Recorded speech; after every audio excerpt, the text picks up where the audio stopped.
next to an unpainted barn where I found myself paralyzed, broken, and battered. My buddy had just recovered from his small little fall, and he came over, he started shaking me. He's like, "Are you okay? Are you okay?" And I'm like, "I don't think you should be doing that."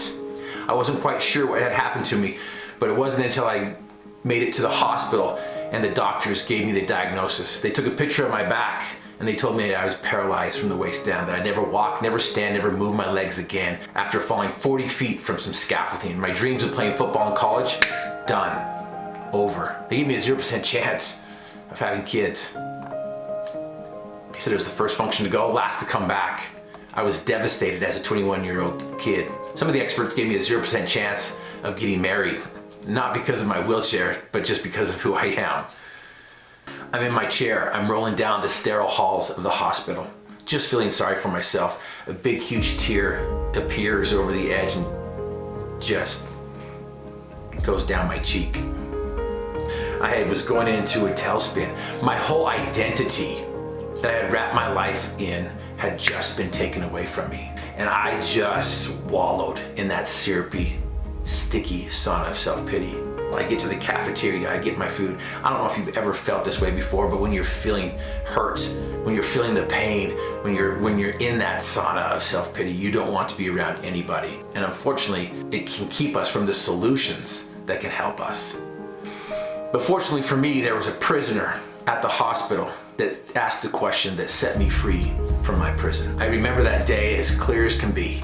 It was like it just happened yesterday. I enter into the cafeteria, I get my food, I want to be by myself. I'm flavoring my food with my tears, and I'm just going to the farthest part of the cafeteria that I possibly can go. I put my food down there, I want to be left alone, and all of a sudden this tray flops down in front of me.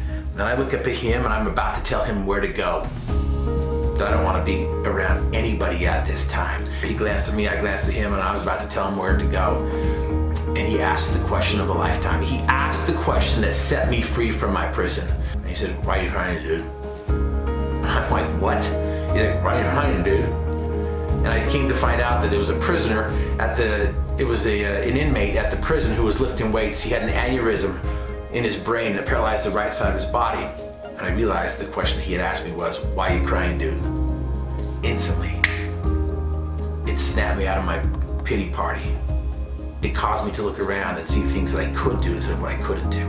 And I noticed that there was a guy in the cafeteria who had been paralyzed from the neck down. He had a halo screwed to his skull. He couldn't even feed himself. He was sitting there and he was dependent upon somebody else with everything he did. There was another guy next to him who was paralyzed from the neck down. He had a little bit of movement, and so they taped a fork to his hand, and he was trying to feed himself, and by the time he got the morsels to his mouth, most of it had fallen off his fork. And I was looking around, and I'm like, why am I crying? I've got movement in my arms. I can do certain things. And instantly, I reframed my life. I flipped a switch and reframed what was going on around me. I learned to take my mess and turn it into my message. I learned to take my crap and turn it into a crop. That prisoner set me free from my prison, and I've never looked back since. All pain hurts, no matter the size. And so I don't want to diminish your pain and your problem by sharing with you my problem, because I've learned that all pain hurts. But I've also learned too, the problem isn't the problem, it's how we look at the problem. And there's 3 lies that we tell ourselves that keeps us from finding the solutions. Lie number 1, I'm not good enough. How many times have you told yourself that? I'm not good enough. Joe might be good enough, Jessica might be good enough, Susie might be good enough, but I'm not good enough. The truth is you have the ability to achieve your dreams and desires. You come from infinite intelligence.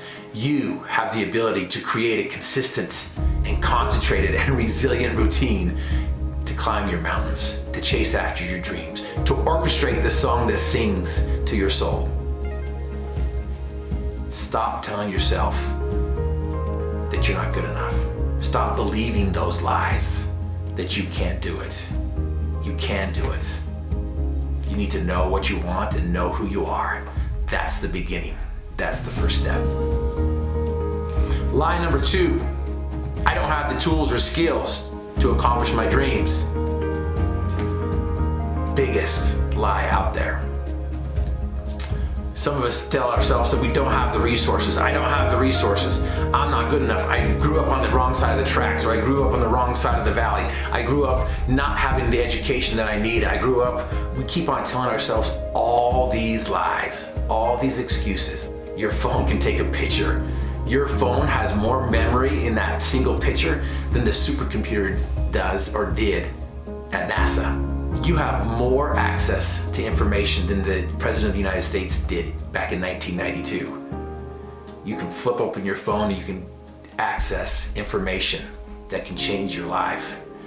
It's not a matter of resources, it's a matter of resourcefulness.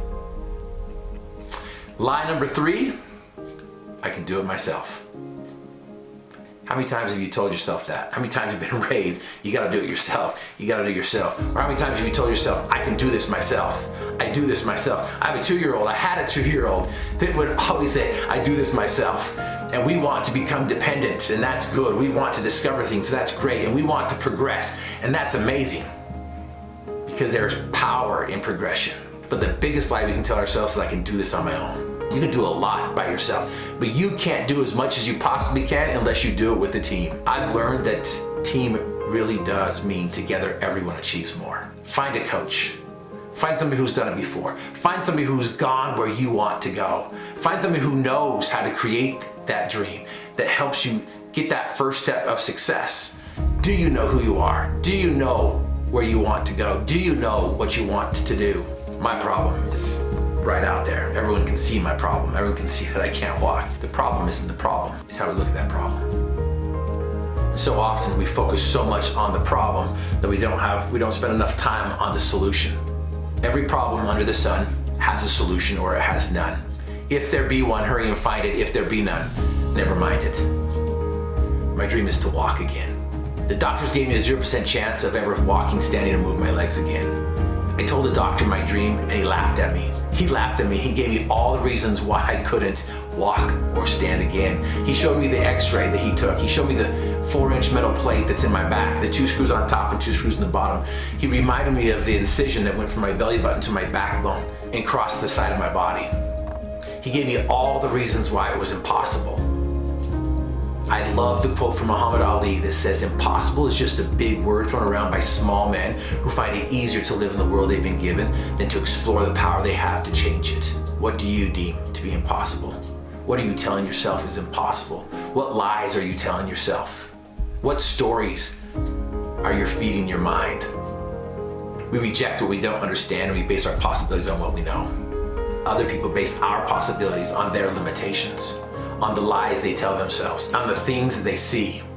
I've learned for myself that other people's limitations are not our destinations. My dream is to walk again. My dream is to run and not be weary, walk and not faint, to have a full recovery. That is my dream. People keep on telling me, Griff, your dream is delusional. You'll never walk, you'll never stand, you'll never move your legs again. The evidence was compounding. The evidence was stacked up against me. The experts have told me that I'd never walk, never stand, never move my legs again. So who do you listen to?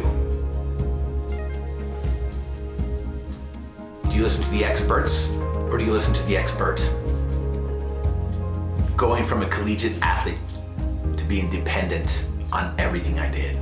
Brushing my teeth, getting dressed, being turned every 2 hours on each side so I didn't get bed sores and pressure sores. I had experienced something that was so intense that it sent me through, it put me through the crucible.